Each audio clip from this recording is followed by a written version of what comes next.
Hari ini kita akan merenungkan dari Injil Lukas pasal yang ke-12. 今天我们要一同查考路加福音12章。 Injil Lukas pasal 12 ayat pertama hingga ayat ke-7.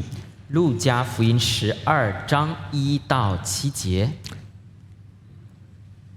Setelah menemukan, kita membaca bersama-sama baik dalam bahasa Indonesia dan bahasa Mandarin. 找着后，我们一起用印尼文和中文诵读这7节经文。 1, 2, ya. 预备起。 Sementara itu beribu-ribu orang banyak telah berkerumun 甚至 sehingga 彼 mereka 此践踏。 berdesak-desakan. 耶 Lalu 稣开 Yesus 讲 mulai， 先 mengajar 对门徒 pertama-tama 说： kepada 你们 murid-muridnya 要防 katanya, 备法利 waspadalah 赛人的 terhadap 教， ragi yaitu 就是 kemunafikan 假 orang 冒为 Farisi. 善。 Tidak 掩 ada 盖的 sesuatu 事 yang 没有 tertutup 不露 yang 出来 tidak 的， akan dibuka 隐 dan 藏的 tidak ada 事没 sesuatu 有 pun yang 被人 tersembunyi 知 yang 道的。 tidak akan 因此， diketahui. 你们 Karena 在 itu 暗 apa 中 yang kamu 所说的 katakan dalam 将 gelap 要在 akan 明处被 kedengaran 人 dalam 听 terang, 见， dan apa 在 yang kamu 内室 bisikan 附 ke 耳 telinga 说 di 的 dalam kamar 将要 akan 在坊 diberitakan 上 dari 被人 atas 宣 atap 扬。 rumah. 我 Aku 的朋 berkata 友，我 kepadamu, 对你们 hai 说，那 sahabat-sahabatku, 杀身 janganlah 体 kamu 以后 takut 不 terhadap 能 mereka 再 yang 做什么 dapat 的， membunuh tubuh 不要 dan 怕 kemudian 他们。 tidak dapat 我 berbuat 要 apa-apa 指示 lagi. 你们 Aku 当 akan 怕的是 menunjukkan 谁 kepada，kamu 当怕 siapakah yang 那 harus 杀 kamu 了以 takuti. 后又有 Takutilah 权 dia 柄 yang 丢 setelah 在 membunuh 地狱里的。 mempunyai 我实 kuasa 在 untuk 告诉你们， melemparkan 正 orang ke 要 dalam 怕 neraka. 他。五个麻 Sesungguhnya 雀 aku 不 berkata 是卖 kepadamu, 2分银 takutilah 子吗？ dia. 但 Bukankah 在 burung 上帝 pipit 面 dijual 前， 5 一 ekor 个 dua 也 duit? 不忘记。 Sungguh pun 就是你 demikian 们的 tidak 头发 seekor pun 也都 daripadanya 被数 dilupakan 过了。 Allah. 不 Bahkan 要惧 rambut 怕， kepalamu 你 pun 们 terhitung 比 semuanya. 许多 Karena 麻 itu 雀 jangan takut, 还 karena 贵 kamu 重。 lebih berharga daripada banyak burung pipit. Kita masuk dalam doa. 我们同心祷告。 Pada penghujung tahun, biar kami belajar dari kebenaran Tuhan. 主啊，在年底的时候，也求你保守我们学习你的道。 Kemurnian dan kesejatian yang Tuhan inginkan dalam kehidupan kami. 求你使我们借此可以得到你所要我们活出的纯洁的生命。 Dalam hari-hari sepanjang tahun ini, kami boleh bekerja, kami boleh beraktivitas, tetapi apakah kami dengan sejati di hadapan Tuhan? 我们在一年中行了许多的事，但是我们或许许多时候都没有对主忠贞。 Biar kami belajar apa yang Tuhan Yesus ajarkan kepada para murid, termasuk kepada gereja, apa itu artinya kesejatian. 求主赐给我们谦卑的心，让我们可以明白，从耶稣基督的对门徒们的教导当中，可以明白什么叫清洁的心。 Urapi baik yang menyampaikan firman, yang menerjemahkan, dan setiap kami yang menerima kebenaran firman Tuhan. 求你恩膏今天要传讲圣道、翻译圣道，以及我们每个聆听圣道的人， Sehingga kebenaran Tuhan tertanam dalam hati kami. 叫主的真理深深的种在我们心里。 Mampukan kami juga sebagai pelaku-pelaku firman. 求主帮助我们每个人都有能力遵行你的道。 Dalam nama Tuhan Yesus kami berdoa. 奉主耶稣基督的名祷告， Amin. 阿门。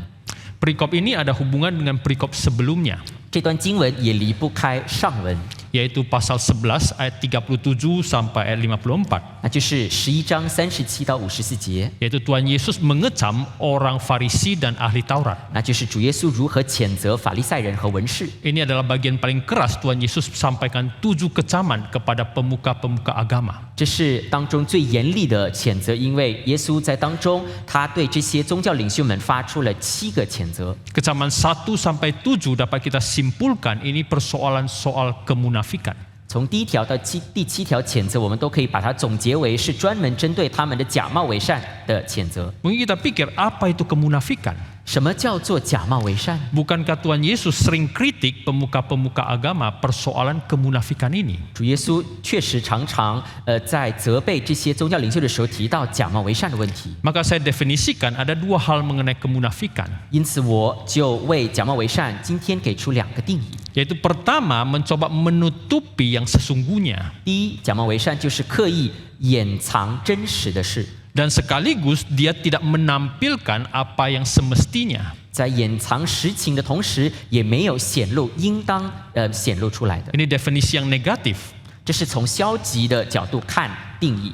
Kemudian kita lihat secara aktif kemunafikan dapat didefinisikan adalah dia mencoba menampilkan ketidaksejatian. 第二，我们从积极的角度看假冒伪善，那就是人刻意的显露不真实的一面， Dan mengumbar kepalsuan dan kemuliaan yang palsu. 而人在这过程当中就夸大所谓的虚荣。Jadi kemunafikan itu antitesis atau berlawanan dengan kesejatian. 因此呢，假冒为善和所谓的真实、所谓的清洁是相反的。 Perikop sebelumnya menyinggung soal kemunafikan, perikop sekarang yang kita bahas itu juga masih menyinggung soal kemunafikan. 上文已经提到了许多围绕假冒为善的谴责，到了这一章还是提到假冒为善的问题。 Perikop sebelumnya Tuhan Yesus sampaikan kepada pemuka agama, tetapi kali ini dia sampaikan kepada para muridnya.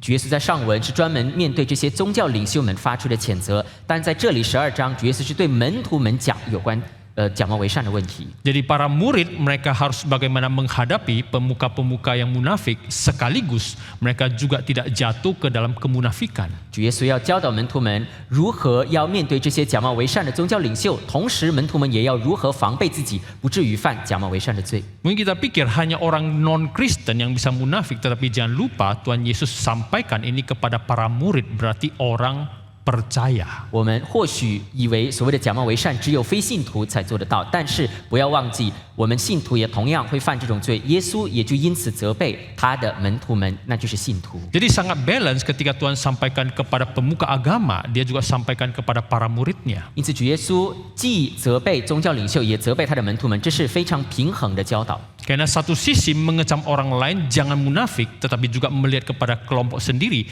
supaya tidak munafik. 主耶稣一边谴责对方不要假冒为善的同时，也同样在防备自己的族群也不要假冒为善。 Kalau kita perhatikan ayat pertama, ada beribu-ribu orang atau secara literalnya berlaksa-laksa orang datang kepada Tuhan Yesus. 第一节12章1节我们就看到，经文记载有几万人聚集。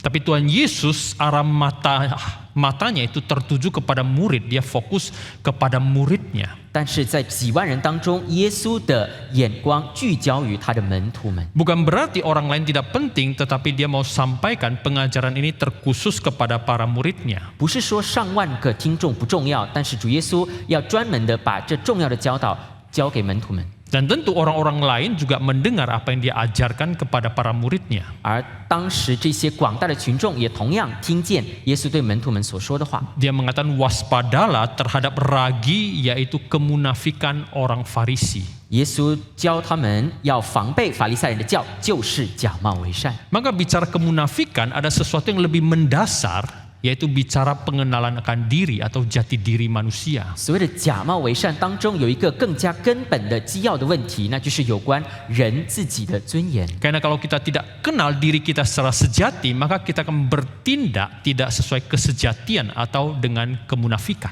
我们人若不明白自己最根本的身份的尊严，那么我们就无法行出合乎真理的事，我们会犯假冒为善的罪。 Misalnya kita tanya siapa yang menjadi Tuhan atas diri kita? 比如说，我们询问自己，谁是我们生命的主？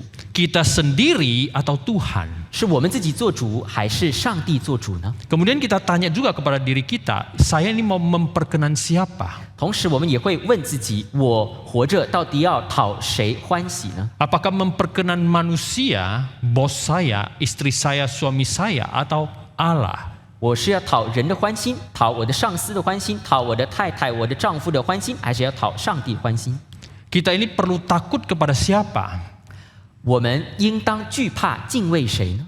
Mayoritas kah atau kita harus takut kepada Allah? 我们应当惧怕多数的族群，还是我们要惧怕那掌管我们生命的主呢？ Maka pertanyaan identitas ini akan mempengaruhi apakah kita hidup dalam kesejatian atau tidak. 这些有关我们的本体、身份的问题，这也同样关乎我们是否在主面前真诚清洁。 Maka Tuhan Yesus pertama-tama sampaikan kepada para muridnya untuk hidup di dalam kesejatian, di dalam truthfulness. 因此，主耶稣他一开始就告诉门徒们，要防备假冒为善，要在真理当中而活， Yaitu hidup dengan jujur, takut di hadapan Allah. 那就是在上帝面前过着敬畏，同时真实无伪的生命。 Nah, dalam perikop ini nanti landasan kenapa kita perlu takut hanya kepada Allah. 这段经文也接着呢，会成为我们为何要单单敬畏上帝做了良好的基础。 Karena Allah Maha Tahu, Allah Maha Kuasa, Allah Maha Hadir dalam gerejanya, yaitu orang-orang percaya. 因为上帝他在他的教会，也就是在众信徒当中，他是无所不知、无所不能，也无所不在的上帝。 Dan dia juga menyerahkan, dia mencurahkan Roh Kudus untuk menyertai gerejanya. 他同时为了与教会同在，他也拆下他圣洁的灵。 Maka kita akan mengupas bagian perikop ini dengan lebih detail lagi. 因此，我们将要更加细致的来分解这段经文。 Pertama dikatakan jangan waspada terhadap ragi. 首先，主耶稣说要防备酵。 Ini biasa Imlek ataupun dekat Natal kita sering buat kue atau cookies atau roti. 我们在临近圣诞或者是临近春节的时候，很多的人就常常开始做各种各样的糕点。 Tentu kita perlu tepung dan kita juga perlu ragi. 糕点不单需要面粉，也需要酵母。 Tentu tentu ragi tidak ditaruh sebanyak perbandingannya dengan tepung. 当然，在比例上来说，面粉和酵母的比例肯定是非常悬殊的。 Walaupun sedikit, kita tahu ini sangat berguna.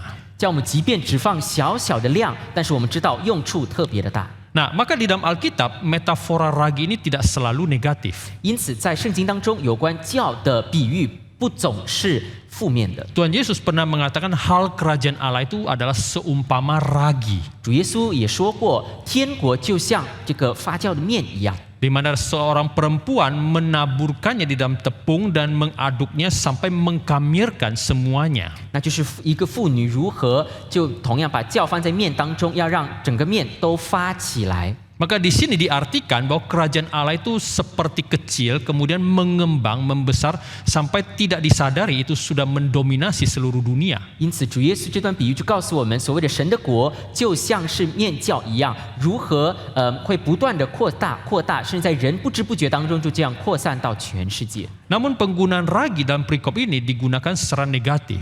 但是回到这段经文，告诉我们这个酵的比喻是负面的， Karena dijelaskan di sini dikatakan kemunafikan orang Farisi. 因为主耶稣说这酵就是法利赛人假冒为 Berarti 善。 di sini bicara kepada porosnya, intinya bicara sikap hati dari kemunafikan itu. 意味着主耶稣正在聚焦于这个假冒为善的最根本、最核心的问题。 Sikap hatinya itu tidak terlihat di luar langsung, tetapi itu berakibat kepada tindakan di luar. 最根本的就是法利赛人的心是人在外表上看不出来，但是人常常只会被外表的行为所欺骗。 Secara luar kita boleh kelihatan sama dengan senyum yang sama, tetapi dalamnya itu akan mempengaruhi setelah satu waktu yang khusus ketika kita bergaul. 我们从表象上来看，我们人都可以是相像的，都可以是彬彬有礼的。但是呢，我们在里头的心不停地影响我们，过了一段时间，我们才能有所察觉。 Dan menggunakan gambaran ragi ini menunjukkan bahwa kepalsuan orang Farisi ini pelan dan pasti akan merambat semakin besar. 主耶稣也同样告诉我们，就像面酵一样，这些法利赛人的假冒为善，必定会慢慢的、不停的扩散，并且会影响越来越大。 Maka mungkin gambaran yang paling dekat yaitu seperti virus. 这跟我们所能明白的最接近的例子呢，就是像病毒一样。 Tubuh kita punya resistansi terhadap jumlah virus yang tiba pada tubuh kita. 我们的身体对一定的这个病毒的数量有一定的抵抗力。 Dan termasuk juga antibodi kita punya kekuatan tertentu pada waktu tertentu untuk menahan jumlah virus tertentu. 同样的，我们的身体在特定的时间也有特定的抗体来对应和抵抗特定数量的病毒。 Tapi kalau terus-menerus dikontaminasi, maka kita pasti juga akan jatuh, kita akan drop. 但是人如果不停的受到病毒的攻击的话，那么人有一天也同样会病倒。 Mungkin kita tidak terlihat atau tidak menyadari, tetapi itu sudah terjadi. 我们或许看不见病毒的侵袭，但是这一直都在发生，可能不知不觉就病倒了。 Kemudian di sisi lain Tuhan Yesus pernah mengatakan bahwa kita harus mengikuti, dikatakan kepada para murid, ahli Taurat dan orang Farisi itu menduduki kursi Musa. 主耶稣也同样告诉他的门徒们，要像坐在摩西的位上那样看法利赛人。 Turutilah pengajaran mereka, tapi tidak turuti perbuatan mereka. 文士和法利赛人坐在摩西的位上，他们所吩咐的，你们都要谨守遵行，但不要效法他们的行为。 Kalau begitu, yang mereka ajarkan kita boleh terima, tapi yang mereka lakukan kita tidak ikuti. 意味着他们所教的都要谨守遵行，但是他们所做的，他们的行为不要效法。 Kalau begitu, apakah ada dualisme antara pengajarannya boleh diterima, tapi perbuatannya jangan diikuti? 这是不是意味着我们在面对法利赛人的教导和行为的时候，有所谓的二元论的看法呢？只听他们所教的，不做他们所行的？ Apakah berbenturan dengan perikop hari ini bicara kita harus waspada kepada kemunafikan orang Farisi? 这样的教导和今天的经文告诉我们要防备法利赛人的教假冒为善，是否相冲突呢？ Apakah pengajaran mereka bisa berbeda dengan perbuatan mereka?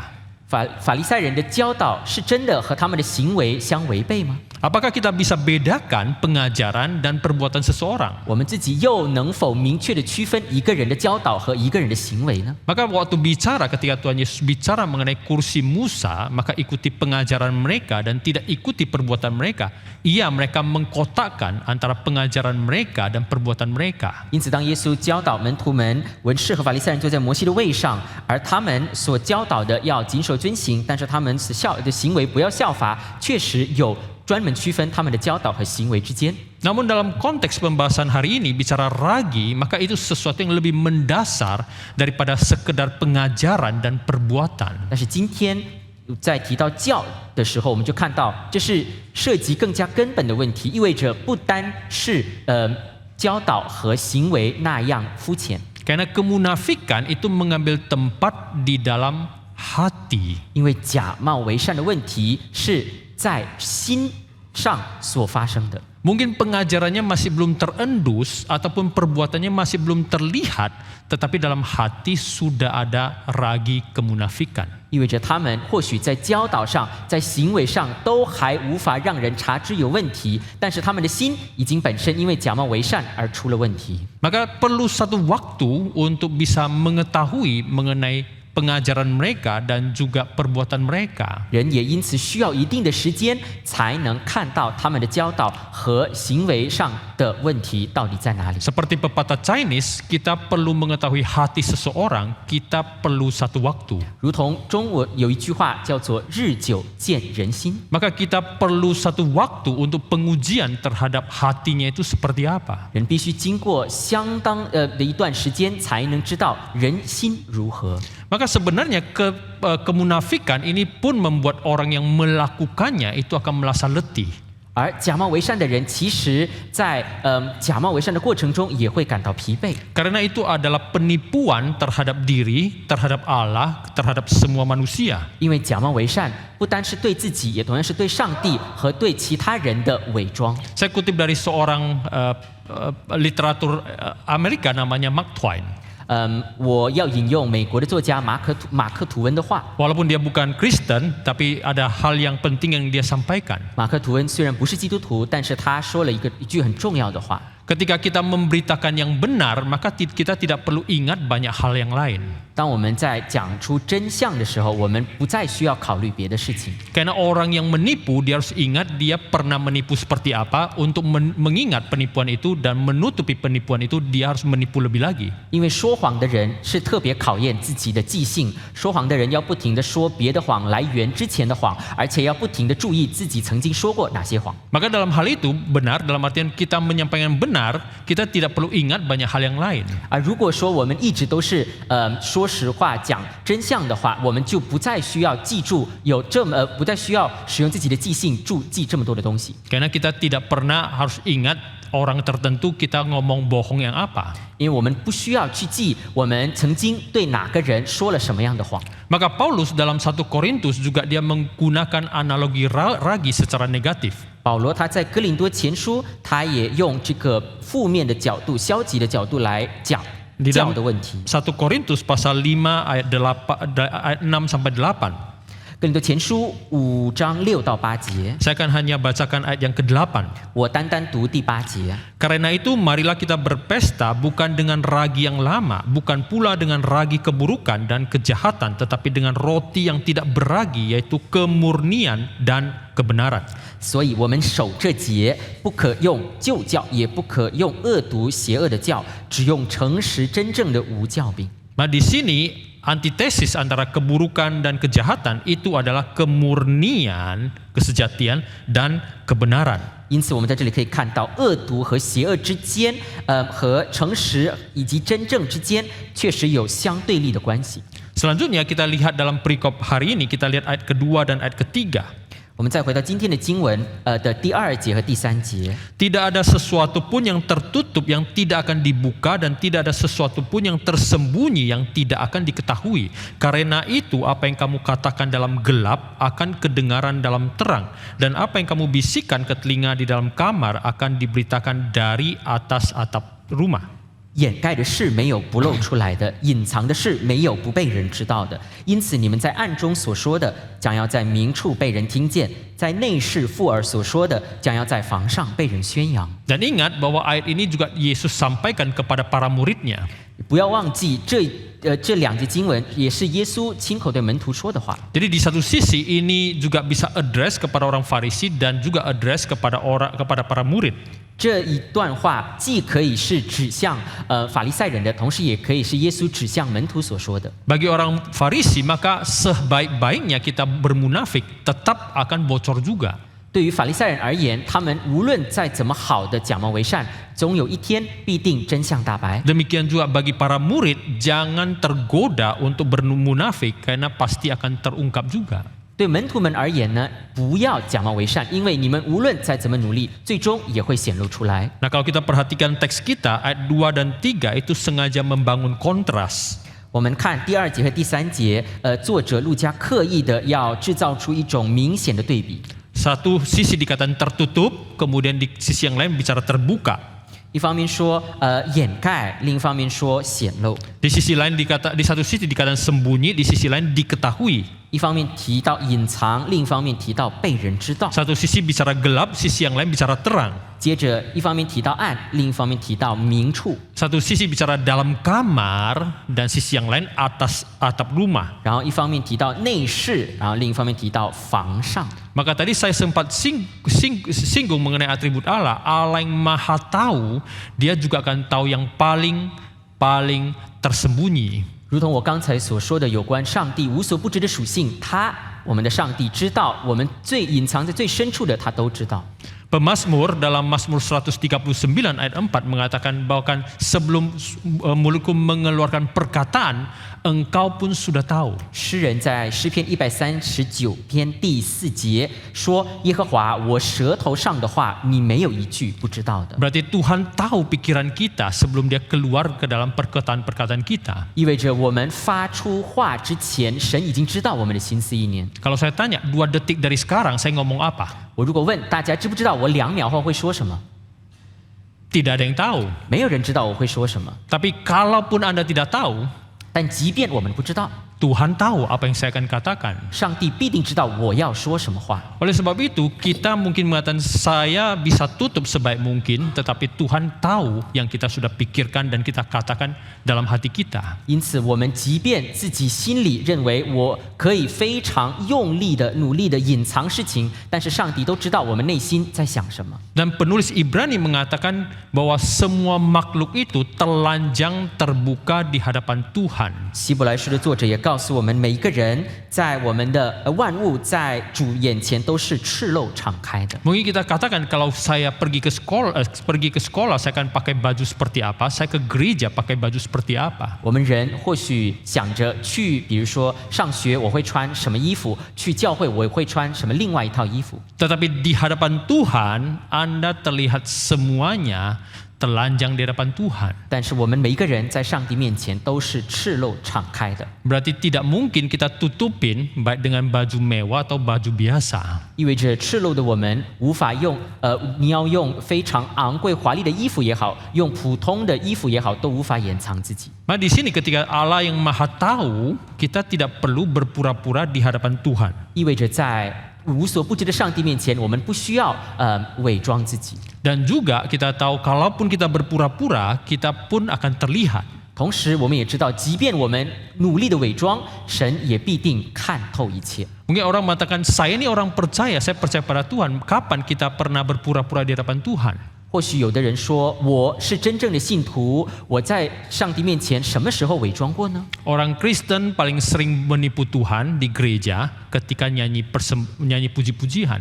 基督徒特别是在教会唱诗的时候，就是最常欺骗上帝的时 Saya 候。 mau beritakan Injil, saya mau mencintai Tuhan. 基督徒也说自己爱主，愿意传福音。 Tapi benar tidak selesai kebaktian dia lakukan apa yang dia nyanyikan. 但是在诗歌当中，我们所唱出的觉志，我们所要活出的样式，真的在会后，我们真的有去遵行吗？ Ini salah satu contoh bahwa kita sudah menipu Tuhan. 这就是我们已经开始欺骗上帝的例子。 Maka mungkin ada orang mengatakan kalau begitu saya tidak nyanyi saja kalau di gereja. 那有的人就干脆说我在教会不如不唱诗好了。 Anda bisa hadir di gereja mendengar orang nyanyi itu pun sudah menipu Tuhan. 其实我们人来到教会听别人唱诗，已经算是对上帝的一种欺骗。 Maka kita datang di hadapan Tuhan dengan apa adanya. 因此，我们每个人都是照我们原本的本相来到上帝面前。 Dalam kesejatian takut akan Tuhan. 我们应当真实无伪的来到上帝面前。 Dan dikatakan dalam ayat 3 bahkan yang dibisikkan, ya bukan bicara besar, dibisikkan dalam kamar dengan hati-hati suara kecil itu bisa disampaikan di atas atap. 第3节还告诉我们，在内室附耳所说的，意味着是在内室，在人所看不到的地方说悄悄话、小声的说的话，都要在房上被人宣扬。 Ya, walls have ears, ya. Dinding punya telinga. 中文有句话叫“隔墙有耳 Ya. Mungkin kita mengatakan saya sudah tutup baik-baik, tidak ada orang yang bisa tahu. ”。我们或许认为自己已经努力的掩藏，没有任何人知道。 Nah, ataupun kita pernah dengar orang mengatakan, saya kasih tahu kamu rahasia ya, jangan kasih tahu orang. 又或许有人对我们说过：“我要把一个秘密告诉你，千万不要告诉任何人。” Justru ketika kita katakan kalimat itu semakin cepat menyebar. 正是当我们说这样的话的时候，秘密反而更快的散播。 Itu seperti didistribusikan secara ekspres. 这就像是用这个最快的快递一样发到各个地方。 Anda perhatikan hal-hal dikatakan kalau saya kasih tahu ini rahasia jangan kasih tahu yang lain. Maka semakin kita kasih tahu makin merambat. 当一个人说我要告诉你一个秘密，千万不要告诉任何人的时候，这种话其实就在刺激人更快的散播这句话。 Berapa banyak skandal-skandal itu yang bisa diketahui ya, yang terjadi di bawah meja, di dalam kamar tertutup, bahkan di pulau terpencil atau juga di laut lepas. 有多少个丑闻，其实原本都是发生在桌底下、发生在密室里、发生在偏僻的地方的这些丑闻。 Bukan hanya itu diketahui, itu diberitakan dalam media secara luas. 但后来不但被人知道、显露出来了，而且许多的媒体还对此加以报道。 Jadi manusia berpikir bisa sambil berdosa sambil tidak ketahuan. 人一直以为自己可以一边犯罪一边不被人知道。 Mungkin di dalam masa hidupnya itu tidak terbongkar, tapi paling tidak masa kematiannya akan dibicarakan. 或许在他有生之年真的没有人发现，但是在他死亡之后，也同样必定水落石出。 Kalaupun pada masa kematiannya tidak dibongkar, yang pasti adalah pada penghakiman terakhir dan penghakiman tertinggi tidak ada yang bisa ditutupi. 但即便在他死后，同样没有人发现，但在最终的审判台面前，没有任何一件事情是被隐藏的。 Seperti pada zaman Elisa, Raja Aram itu berstrategi merencanakan bagaimana menyerang orang Israel. 就如同在先知以利沙的时代，当时亚兰王正在计划要如何攻打以色列。 Dia menyusun rencana A, tapi Elisa bisa ketahuan, sampaikan kepada Raja Israel supaya tidak mengikuti ke jalan A supaya tidak diserang. 亚兰王的任何的战略都有办法被以利沙得知，以利沙就这样告诉了以色列王，好让他们可以回避相关的战略。 Dan itu bukan hanya terjadi sekali dua kali, tapi berkali-kali. 这不是发生1、2次而已，是好几次都成功回避了。 Maka Raja Aram menjadi curiga dan menjadi marah. Kenapa ada yang menyampaikan hal-hal yang kita sudah rencanakan, sampaikan kepada orang Israel? 亚兰王也就因此开始怀疑自己的手下是否有间谍、有探子，把秘密告诉了以色列人。 Tapi kemudian satu pegawai mengatakan kita semuanya setia. Tetapi yang terjadi adalah Elisa bisa tahu apa yang kita bicarakan. 亚兰王的手下都说他们是诚实的，但是在这种情况下，以利沙就是有办法知道。 Mungkin kalau kita bandingkan, itu jauh lebih ampuh, lebih hebat daripada teknologi dan inteligensi dari Mossad yang terhebat zaman sekarang.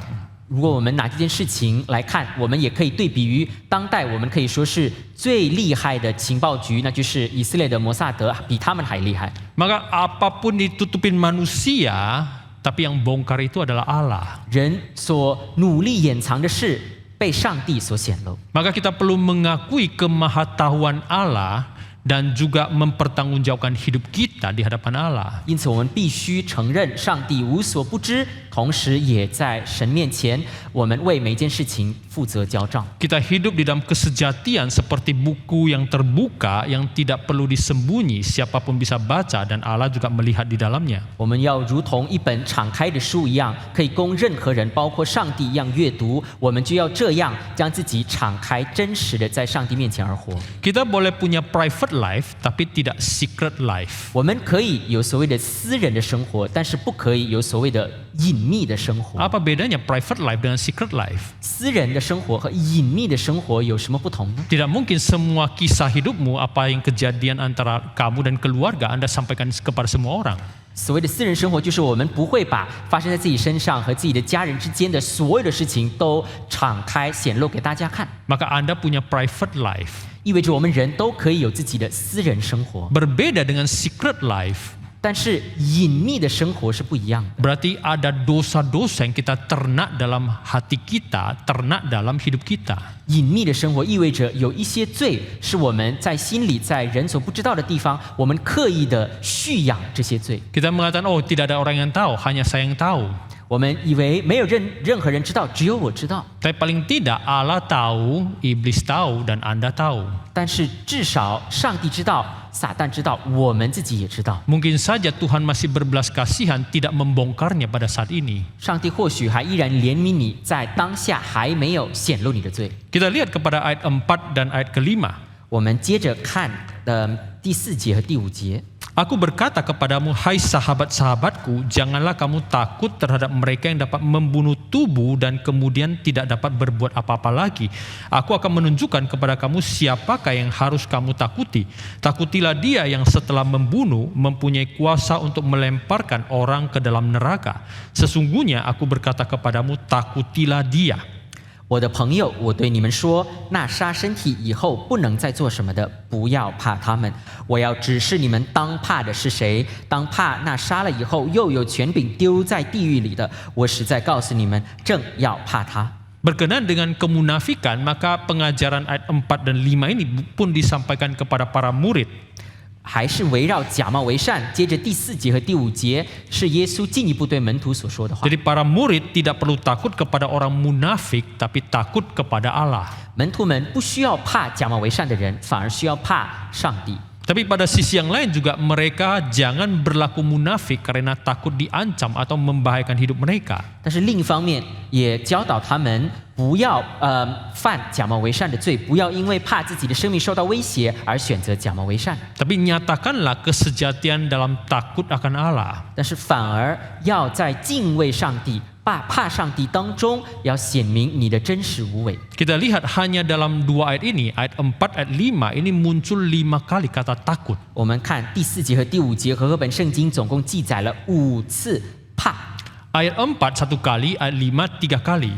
第4节记载1次怕，第5节记载4次怕。 Maaf, bukan 5 tapi 4 kali. 对，所以总共4、5节记载了，和合本圣经记载了5次怕。 Jadi di sini penegasan kepada siapa yang seharusnya kita takut. 这里呢，耶稣在强调我们应当怕谁。 Maka di sini waktu Lukas bicara ini, bicara mengenai kemahakuasaan Allah dan juga bicara mengenai kedaulatan Allah. 路加也因此借着这段经文告诉我们神的无所不能以及神的绝对主权。 Mungkin kita katakan kalau kita takut Allah itu sepertinya tidak terasa, sangat abstrak. 当我们说我们不怕或者是怕上帝的时候，这或许是有些抽象。 Tapi kalau kita tidak takut manusia itu sangat mengancam, itu sangat real. 但如果说我们不怕人，我们也不怕人的威胁，这样的感觉是更加贴切、更加真实的体验。 Kita harus menyadari manusia yang terbatas, dia juga hanya bisa menganiaya secara terbatas. 我们要知道，有限的人也只能在有限当中对我们施展有限的逼迫。 Nah, paling menderitanya manusia itu pasti dalam 3 kategori yang sangat terbatas. 人在受多大的苦难也好，都一定也是在这个3个有限当中受苦。 Pertama, lingkupnya itu yaitu hanya di dunia ini, bukan dunia akhirat dan selanjutnya. 第一，人所受的苦仅仅是限于现在的暂时的世界，而不是到永恒当中一直受苦。 Karena dia hanya bisa membunuh tubuh di sini, dia tidak ikut sampai kita ke surga, masih menganiaya kita. 意味着一个人从另外一个人身上所受的苦，只能限于我们在世界上的日子，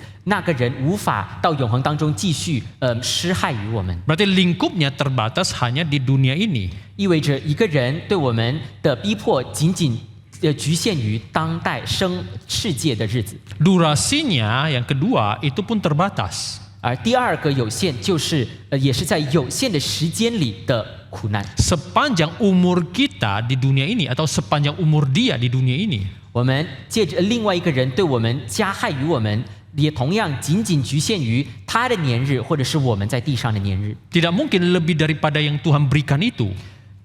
我们从另外一个人所受的苦难，不可能超过上帝定下的年日。 Nah, yang ketiga tingkat kesakitannya.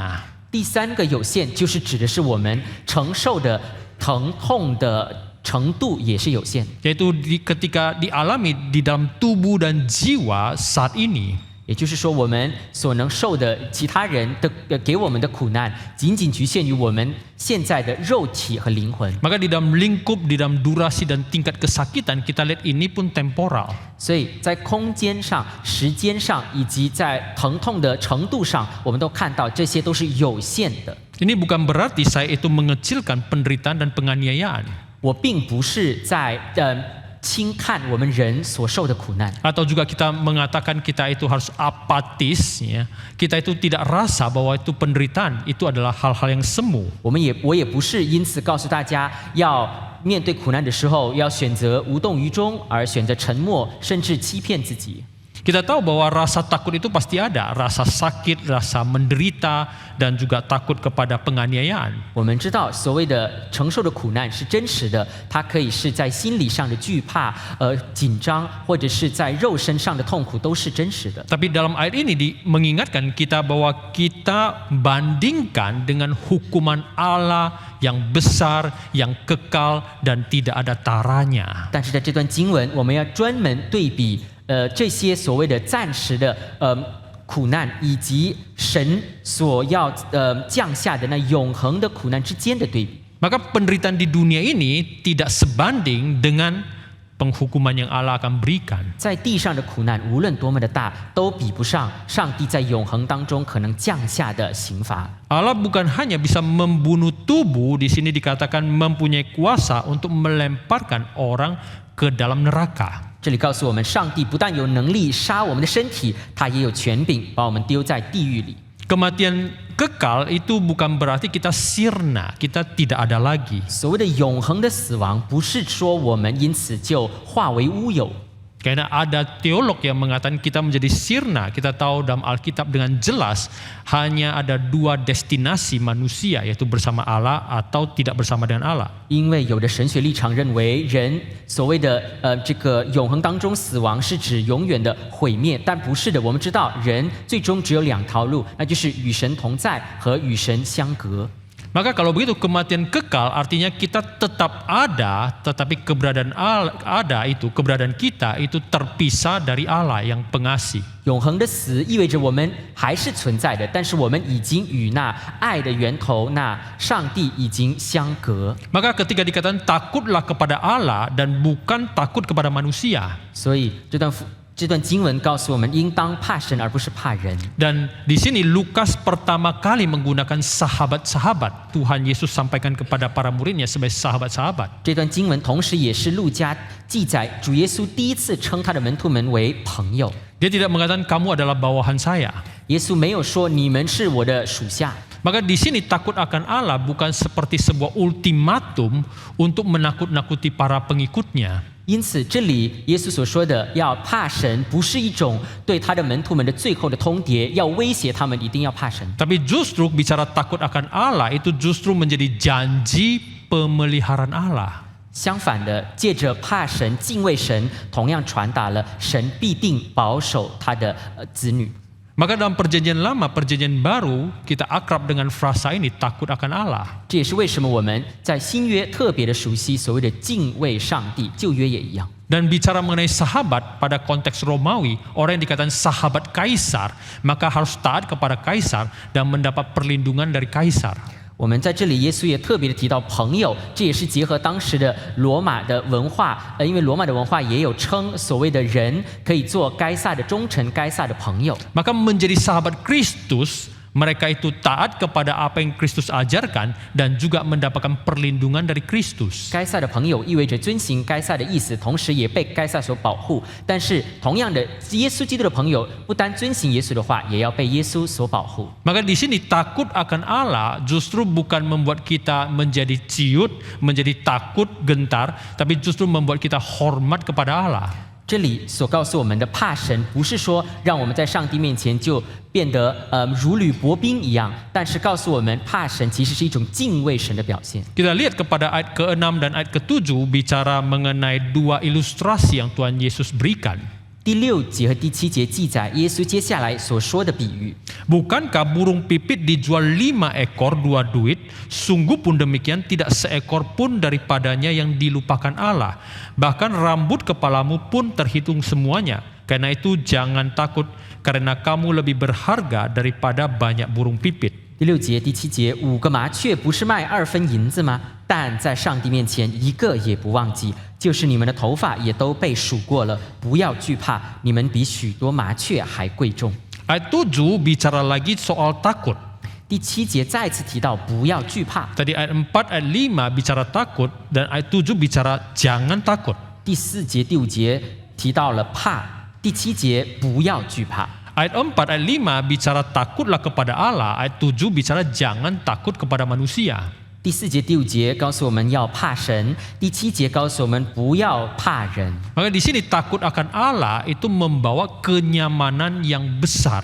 意味着在这里怕神、敬畏神，同时也将人引入真正的平安。 Maka takut akan Tuhan bicara juga dengan ilustrasi dari burung pipit dan rambut kepala, bicara mengenai providensia Allah. 同时怕神呢，接着也被耶稣用麻雀和头发的比喻加以说明，使人知道上帝的保守是真实的。 Allah tahu dan Allah peduli terhadap umatnya. 神他关注，他也在乎他的每一个儿女， Bahkan termasuk anak-anaknya yang mengalami penderitaan dan penganiayaan. 包括那些受逼迫和苦难当中的儿女们一样。 Dia tahu juga kelemahan mereka, dia tahu juga kebutuhan mereka. 神知道我们的软弱，也知道我们的需要。 Dia maha tahu, dia maha hadir juga dan dia maha kuasa. 神不单无所不知、无所不在，他也无所不能。 Dan menggunakan ilustrasi dari burung pipit dan juga rambut, maka Tuhan tahu bahkan sampai yang sangat detail.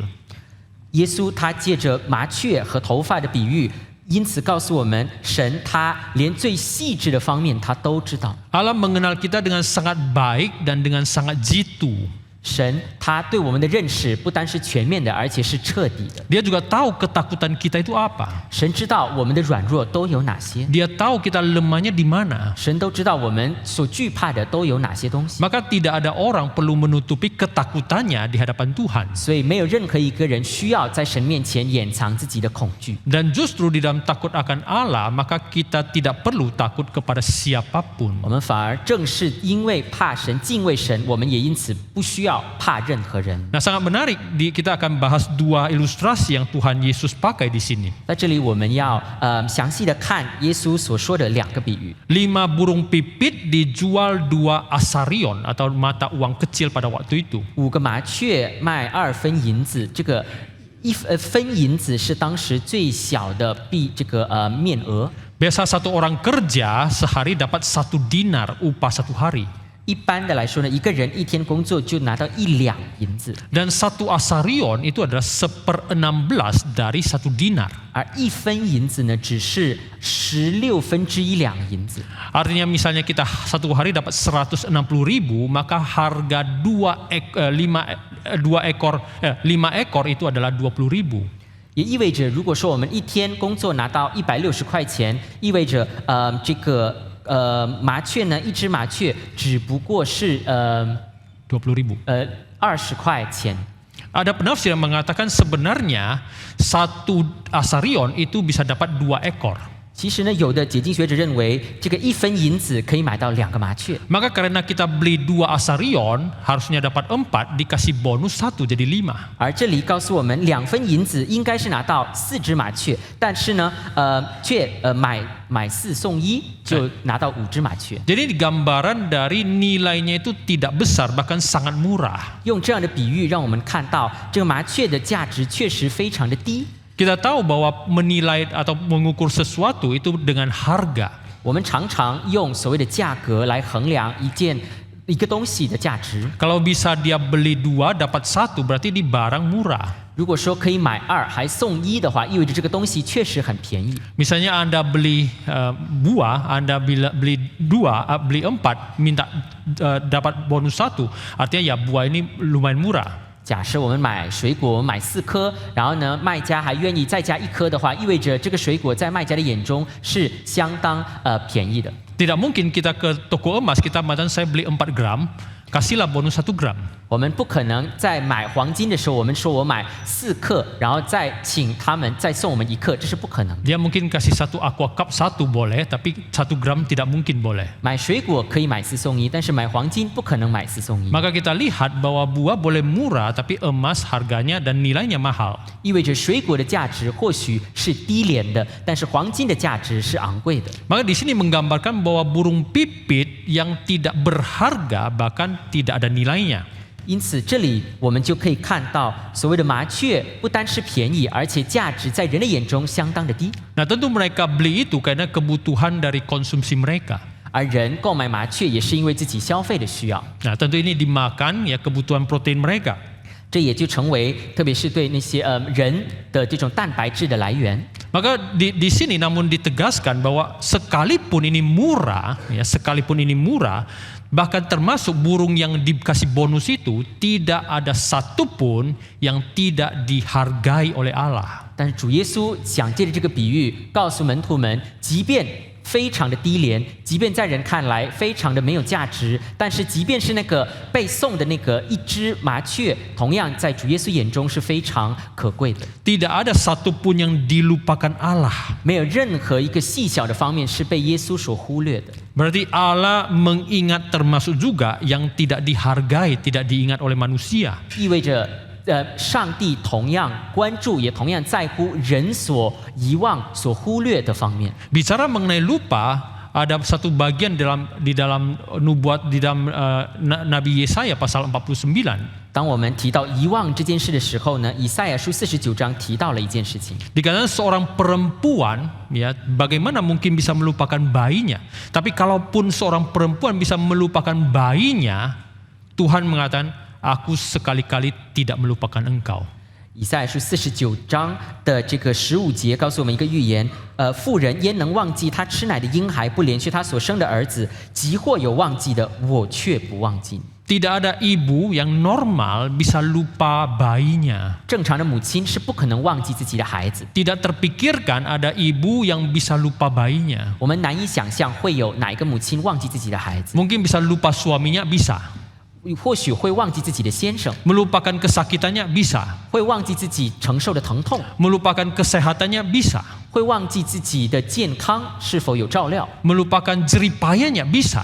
会忘记自己所承受的苦。 Jadi tidak ada ibu yang benar, yang normal itu bisa melupakan bayinya. 但是一个正常的母亲是不会忘记自己的孩子。 Tapi di sini ayat ini mau mengatakan sekalipun seandainya ada ibu normal yang bisa lupa sama bayinya, aku sekali-kali tidak. 但是以赛亚书告诉我们，即便有正常的母亲真的忘记自己的孩子，上帝说：“我却不忘记。” Allah tidak lalai dengan ciptaannya, apalagi dengan umatnya. 上帝对他所造的大自然都没有忽视，更何况是他所造的他自己的选民。 Nah, selanjutnya kita juga melihat bahwa bicara mengenai burung pipit yang tidak ada nilainya, kalau kita selidiki lebih lanjut lagi. 当我们看麻雀的价值，我们往更深入的方面看的时候， Maka kita lihat bahwa kita teknologi bisa tinggi, ya boleh dengan baik, tapi tidak ada di antara kita Kalau kita beli 1 ekor burung pipit sudah mati, kita membuat dia hidup kembali. 我们也看到，我们人随着科技不断的进步，我们依然没有办法让一个死掉的麻雀活过来。 Bahkan termasuk kita dapat telur dari burung pipit, membuatnya sampai dewasa, sampai beranak cucu, itu pun di luar kemampuan kita. 即便我们拿到麻雀的蛋，但是我们没有办法光是靠人的能力让这个蛋可以继续繁殖。 Maka kita tidak berkuasa sekalipun dengan 1 ekor pipit bahkan diberikan gratis. 意味着我们人，即便是面对这个价值非常低的麻雀，我们也都没有能力。 Demikian juga sebaliknya. 相反的也一样， Mungkin kita mengatakan saya bukan hanya bisa beli 1 ekor, saya bisa beli 1000 ekor. 我们即便有能力，不单买1只，我们可以买1000只麻雀。 Bahkan kalau kita sanggup beli 1000 ekor, jangan pikir kita bisa bunuh 1000 ekor. 我们即便有能力买1000只麻雀，不要认为我们有能力杀死1000只麻雀。 Bahkan jangan pikir 1000 ekor bisa dibunuh, 1 ekor pun tidak. 我们都不用说1000只，我们可能连1只麻雀都没有能力杀。 Karena tidak ada satu pun yang bisa jatuh atau mati di luar seizin Allah. 因为没有任何一只麻雀在神的主权以外死去。 Maka bukan berarti karena saya sanggup untuk menguasai seseorang, maka saya akan menentukan nasib hidupnya. 我们不要以为我们有能力掌控一个人，就意味着我们有能力决定他的未来。 Alkitab ayat ini bicara hanya urusan burung saja, kita tidak berhak dan tidak sanggup menentukan hidup matinya. 我们这节经文告诉我们，就连1只麻雀，我们都没有能力，也没有资格来掌控它的生命。 Tapi buktinya saya bisa bunuh dia, berarti Tuhan izinkan dia bisa mati di tangan kita. 而人如果有能力杀死麻雀，这也是神许可这只麻雀死在人的手上。 Maka yang saya mau katakan bahwa burung pipit memang bisa dijual murah, tetapi burung pipit tidak murahan. 我想说的是，麻雀虽然价格低廉，但是它却不廉价。 Nyawanya tidak di tangan kita. 麻雀的性命并不在我们的手中。 Alkitab mengatakan tidak seekor pun daripadanya yang dilupakan Allah. 圣经告诉我们，没有任何一只麻雀被上帝所遗忘。 Maka terlebih lagi kita sebagai orang percaya, Allah tidak lupa kita. 更何况身为信徒的我们，神也必定不忘记我们。 Nah selanjutnya Tuhan Yesus pakai ilustrasi yang kedua, bicara rambut kepalamu pun terhitung semuanya. 接着主耶稣用了另外一个比喻呢，就是我们的头发也都被数过了。 Nah Katekismus Heidelberg, pertanyaan pertama dia ada mengkutip mengenai ilustrasi yang kedua ini, yaitu rambut di kepala. 海德堡教理问答的第一问专门引用了耶稣的这一节经文：我们的头发被数过了。 Dan ini memang dia pakai bicara mengenai providensia Allah. 海德堡教理问答用这节经文来描述神的供应、神的护理。 Saya akan bacakan Katekismus Heidelberg. 我为大家读这个海德堡教理问答。 Apakah satu-satunya penghiburan saudara baik pada masa hidup maupun pada waktu mati? 我们无论是生是死，我们人生的唯一的安慰在哪里？ Jawabannya adalah bahwa aku dengan tubuh dan jiwaku baik pada masa hidup maupun pada waktu mati bukan milikku, melainkan milik Yesus Kristus juru selamatku yang setia.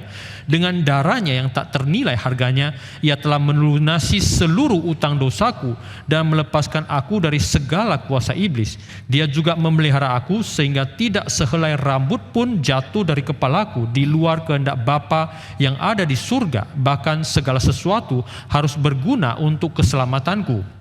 海德堡教理问答回答：我一生无论是生是死的最大的安慰是，我无论是我的身体还是灵魂，无论是生还是死，这些都不属于我，而是属于耶稣基督，我的救主。他是信实的，这是我最大的安慰。他以他无价的宝血已经偿还了我所有的罪债，并且使我可以脱离撒旦的权柄。他也保守我，使得我头发没有任何一根在他的旨意以外，在父上帝的旨意以外掉下来，而且他所运行在我生命中的一切都对我的救恩有益处。 Maka di sini bicara mengenai sehelai rambut. 这里让我们看到一根头发都没有错过。 Kehadiran Allah, kemahahadiran Allah dan pemeliharaan Allah akan umat orang-orang percaya. 上帝对他的选民、对信徒们的同在和保守是真实的。 Maka bicara rambut ini sesuatu yang lebih kecil dan lebih tidak penting lagi daripada burung. 这里提到头发，头发呢比麻雀还要更细小、更不重要。 Tapi sekalipun demikian itu pun tidak luput dari perhitungan Allah. 但是即便如此微不足道的东西，也同样没有脱离上帝的护理。 Misalnya saya tanya kepada Bapak Ibu sekalian, 比如说，当我问弟兄姐妹， tadi waktu sebelum datang Anda sisir ada berapa helai rambut yang jatuh? 你们今早梳头发的时候，有没有数自己几根头发落下来了？ Berapa yang jatuh di lantai? 有没有数几根落在地上？ Atau jatuh di jok mobil Anda? 也有没有数哪根头发落在我们的车子上？ Atau nempel di helm dari Gojek? 或者是我们哪根头发可能粘在了我们的安全头盔里？ Atau Anda jalan ke dalam gereja jatuh di pelataran?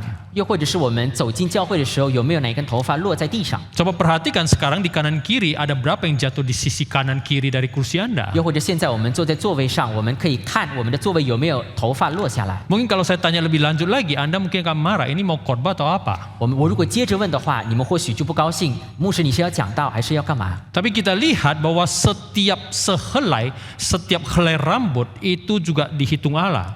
但是我想强调的是，每一根头发都被上帝数过了。 Kita rambut jatuh, hilang itu juga kita gak peduli. 我们的头发落了，或者是甚至是丢在地上了，我们都不会在乎。 Tapi bukan dengan Allah. 但是上帝没有不在乎。 Tentu ini adalah ilustrasi mau menunjukkan bahwa Allah memperhatikan setiap aspek, bahkan aspek yang paling kecil sekalipun. 这样的比喻是为了凸显上帝他真实的关注我们最细小的方面。 Boleh dikatakan analogi yang Tuhan Yesus pakai di sini adalah analogi yang paling trivial dan sangat superficial. 耶稣在这里所用的类比可以说是非常肤浅、微不足道的类比。 Tetapi kandungannya atau prinsip yang mau disampaikan itu tidak remeh dan tidak dangkal. 但是背后所蕴含的原则和道理是一点都不肤浅。 Ini mengajarkan kebenaran dan mengajarkan keyakinan kepada Allah yang tidak dangkal. 这就告诉我们，我们的上帝他本身就是一个并不肤浅的上帝。 Saya kalau kasih sebuah pertanyaan, coba kita pikir-pikir.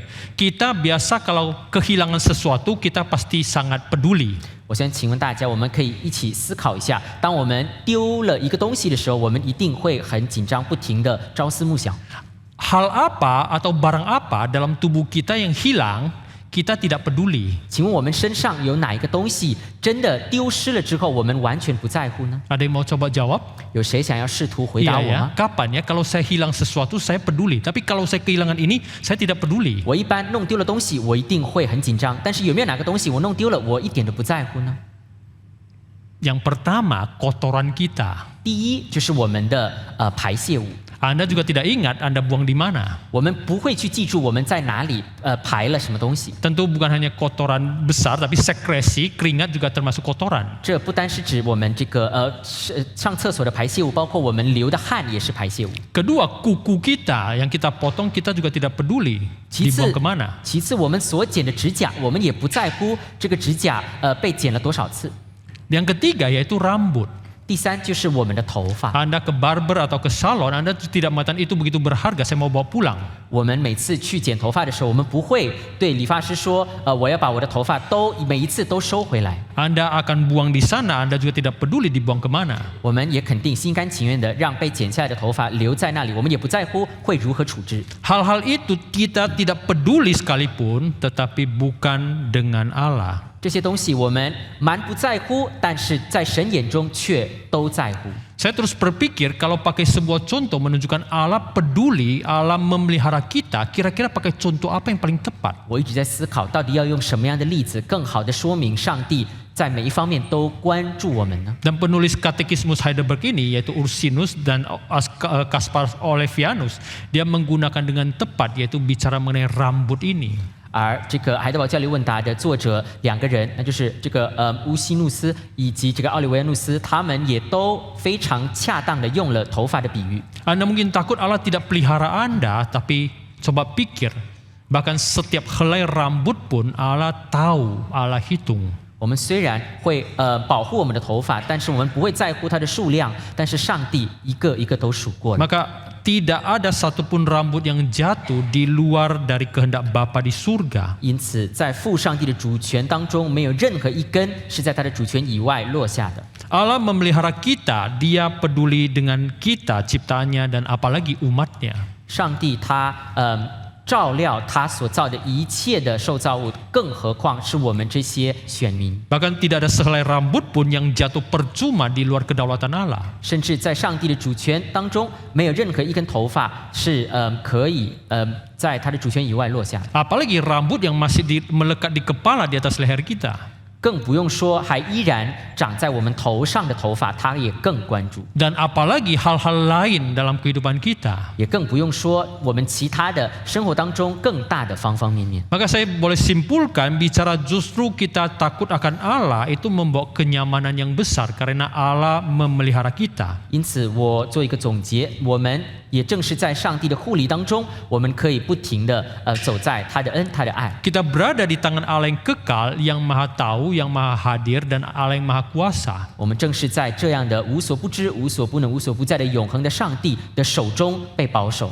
Maka kita akan simpulkan apa yang bisa kita bawa pulang sebagai aplikasi pada khotbah hari ini. 因此，今天我们就要为今天所听的信息来总结我们学到哪些功课。 Yang pertama tadi saya sudah bahas mengenai kemunafikan. 首先就是我刚才已经讲了有关假冒为善的问题。 Kemunafikan itu menutupi sesuatu dan membuka sesuatu. 假冒为善既掩藏一些事，也敞开一些事。 Menutupi kesejatian, membukakan ketidaksejatian, penipuan. 那就是掩藏了真实的，而显露了、敞开了不真实的欺骗。 Sekalipun kita menutupi, kita tahu bahwa itu akan terbongkar. 即便我们努力的掩藏，有朝一日也必定要显露出来。 Maka tidak ada gunanya kita menutupi, seharusnya kita terbuka. 所以没有必要掩藏，我们才更是应当完全的敞开。 Maka bicara mengenai kemunafikan, maka lebih mendasar lagi adalah Anda sudah kenal dirimu atau belum. 讲到假冒为善的问题，更加根本的问题在于我们有没有正确的认识我们自己的身 Kalau 份。 kita tahu bahwa Allah yang memelihara kita, maka siapa lagi yang akan menghancurkan kita? 我们如果知道有上帝保守我们，那么我们还需要怕谁来摧毁我们呢？ Kalau kita melayani Allah yang sejati, maka kenapa kita takut kepada yang bukan Allah? 我们如果侍奉真神上帝，那么我们何必惧怕假神？ Kalau kita tahu Allah yang hadir, mengapa kita takut kepada segala kekhawatiran dan segala ancaman yang ada? 我们如果真实的知道上帝与我们同在，那我们何必去担心不必要的威胁呢？ Mungkin kita mengatakan nanti 2025 kita tidak tahu akan lebih baik atau lebih buruk dan estimasi mengatakan lebih buruk. 我们或许不知道这个2025年会发生什么事，而或许我们听到人们都说2025年景气更不好。 Tapi kita tahu bahwa kita hanya perlu tahu bahwa ada Allah yang menyertai kita.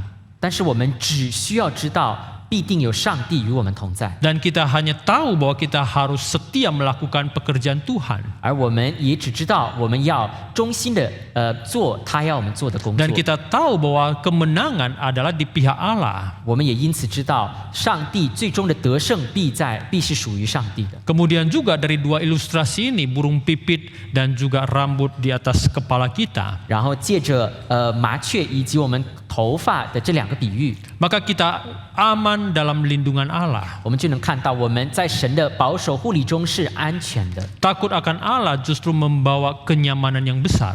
敬畏上帝、怕上帝，反而引我们走向真正的平安。 Karena Allah kita adalah Allah yang sejati dan Dia mau kita hidup di dalam kesejatian. 因为我们的上帝他是真实无伪的，他也要我们诚实无伪。 Kita masuk dalam doa. 我们同心祷告。 Bapa di surga, pada pagi hari ini kami datang di hadapan Tuhan. 我在天上的父，今天我们来到你的面前， Kami bersyukur Engkau adalah Allah yang hidup. 我们感谢，因为你是我们永活的上帝， Engkau adalah Allah yang sejati. 你也是诚实无伪的上帝， Engkau menyatakan dirimu kepada kami. 你向我们显明你自己， Oleh sebab itu kami boleh mengenal Engkau. 使我们可以借此认识你， Kami boleh mengenal diri kami. 也可以借此认识我们自己， Sehingga kami hidup di dalam kemurnian, di dalam kesejatian Allah. 叫我们在你的真实无伪清洁里而活。 Kami tidak ikut cara dunia. 使我们不至于与世同流合污， menutupi kebenaran dan menyatakan ketidakbenaran, 不至于像世界那样掩藏真相而显露虚伪， sehingga kami benar-benar hidup seturut dengan isi hati Tuhan. 叫我们可以因此合乎你的心意而活。 Kami berdoa memohon dalam nama Tuhan Yesus. 我们如此祷告，感恩是奉靠救主耶稣基督的名， Amin. 阿门。